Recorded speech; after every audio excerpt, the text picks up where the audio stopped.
But I mean, sometimes it's useful because I've come to recognize that it's actually more functional as a teaching strategy for me to stop things and sort of give a meta communication of what's going on, because I recognize that there's this quality that just constantly wants to happen in me. It's that field just wants to lean in to take a person as deep as they possibly can go, as quick as they possibly can go.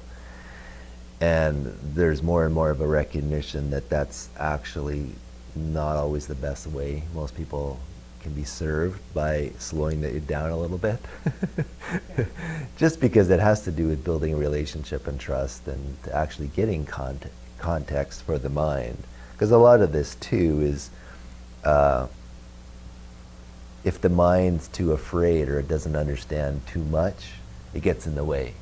So it can be useful to throw a bone to the mind and say, this is what's going on, and this is why we're doing it, and this is why it feels this way. But, you know, there's that sense of where you're saying start, when you can start your process of your practice, which is going into that space, which from my perspective, I call that practice with a capital P. I mean, it's non-doing doing. All you're doing is turning your attention. And I mean, to me, that is good practice. You're not focusing the mind and then trying to find awareness. You're going directly to it. If you're able to stabilize that in or not, to me, I'm not worried about that. I mean, if there's more experiences to come that will be powerful, and there may be, they'll come. But I mean, there's a way into this thing where it's that simple. And at the at the place where your practice is that you can tune into it and lose it and retune into it and lose it, the main obstacle here is doubt. Because the mind will say, this is too simple. What am I doing? What am I doing? What am I doing? I mean, as a teacher, I can say to you, just do that, keep doing that. Is that going to convince you? Probably not. But you'll discover that's why the teachings are simple everyday awareness is the ultimate reality. That's why those teachings are given. They're given to a mind that constantly is doubting. It's doubting. It's waiting for the big boom. And unfortunately, a lot of Western Advaita teachings are solidifying this waiting for a big boom. Because true nothing to do isn't a passive thing where you're waiting for the universe to just nail you upside the head. That may happen, and that's always possible to happen. But tuning into that,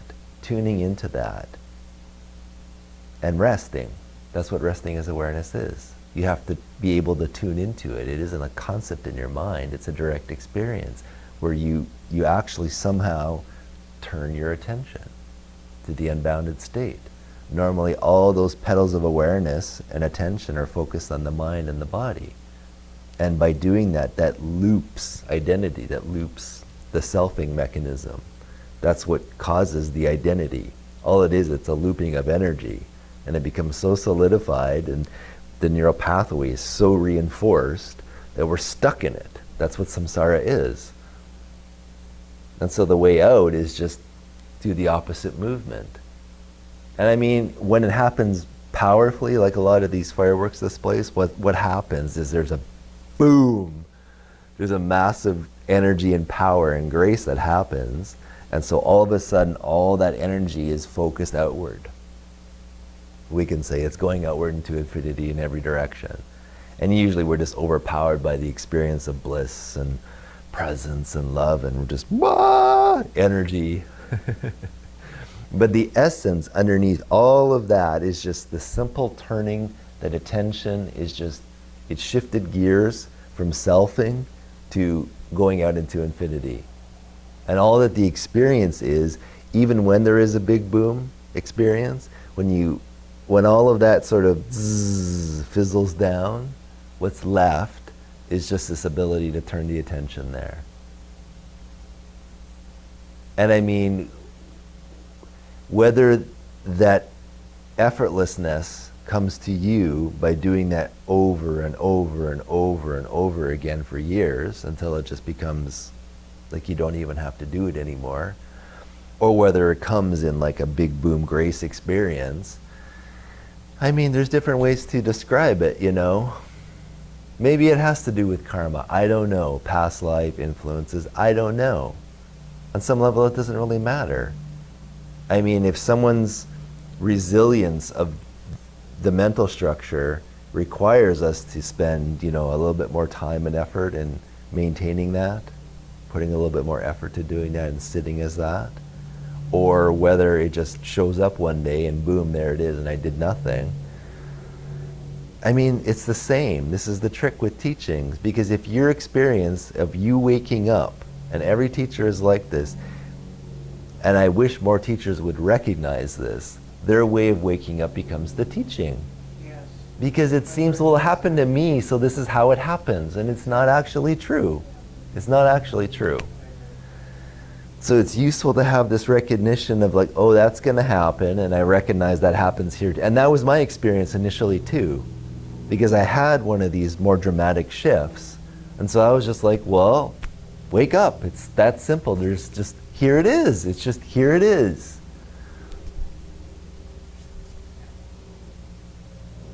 And, I mean, I believe one of the functional utilities as a teacher comes when you recognize, oh, there's the utility to practice. And the ability to turn the attention to that is useful, even after an awakening experience. I mean, there's a way where you can subtly just shift the attention. It's one of the ways where we navigate these sort of deep contractions.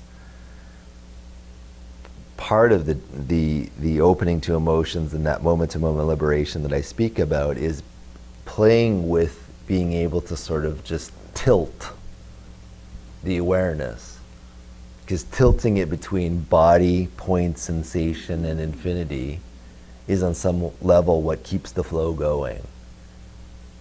Because we never know what's going to happen. At any moment, no matter how big the awakening is, it can fixate. Even in the witness. Because it's not ultimately about just being a fixated witness. Go to the witness, go to the witness, go to the witness. That's a teaching strategy to get the attention and the awareness out of the mind. But ultimately where it goes is the place that you're already discovering within yourself, where that space, when you relax even more, it's attempting, when you feel that sense of the heart opening and softening, what's actually happening, the mechanic, is that awareness is re-entering the mind body. And it's, on some level, it's attempting to reveal unity consciousness to you. And it's bumping up against sadness. This is what happens. If I could give you a description, if you were to fully allow the sadness to be and just allow that to punch right through it, you would actually hit bliss. You would hit unity. Doesn't matter what the emotion is, doesn't matter what the contraction is, when it blasts through, it's just pure sensation of pure energy. And in there, spontaneously, when we allow that, the perception will be same. How do we experience unity consciousness? How do we experience oneness? Through the mechanism of subtle energy sensation.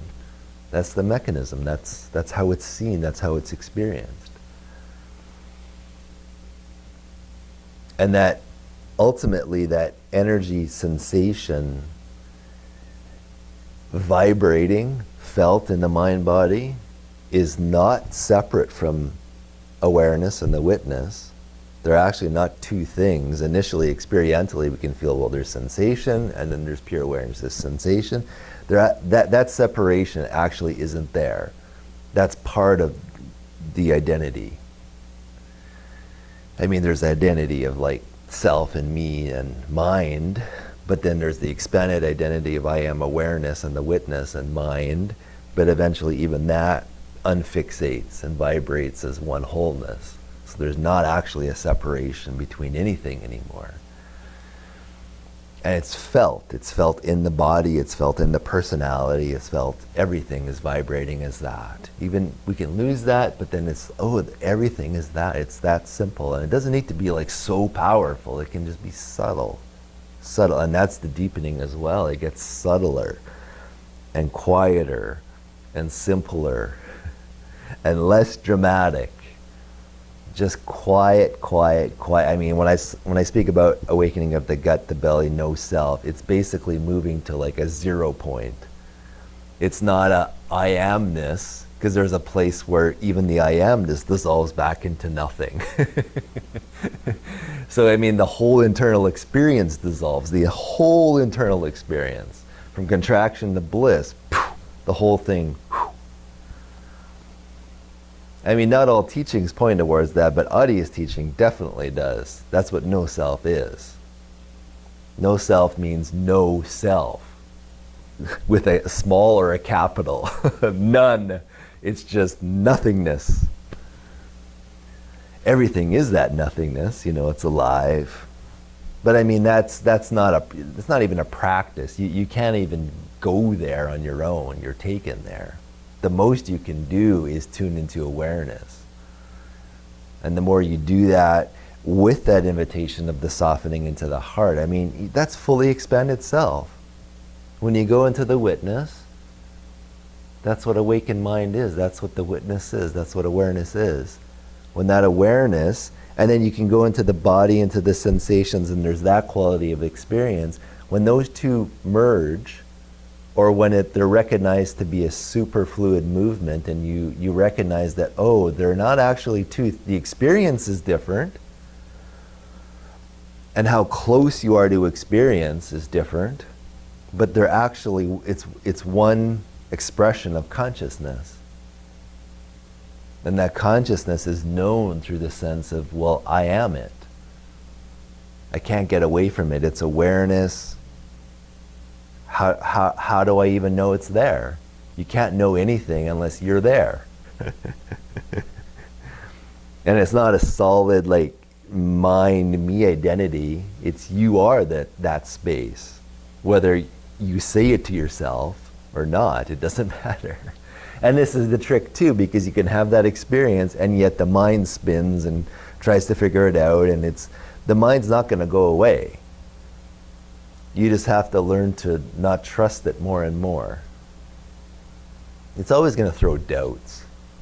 On some level, that's its last stand, because if it's not in control, control to the mind is knowing, understanding. What can the mind know about this space? It's too simple, it's too subtle for the mind to understand. Even when we use words like awareness and consciousness, it's like, you can use the word, but the word's pointing to this. And this is the space that all the experience is happening within.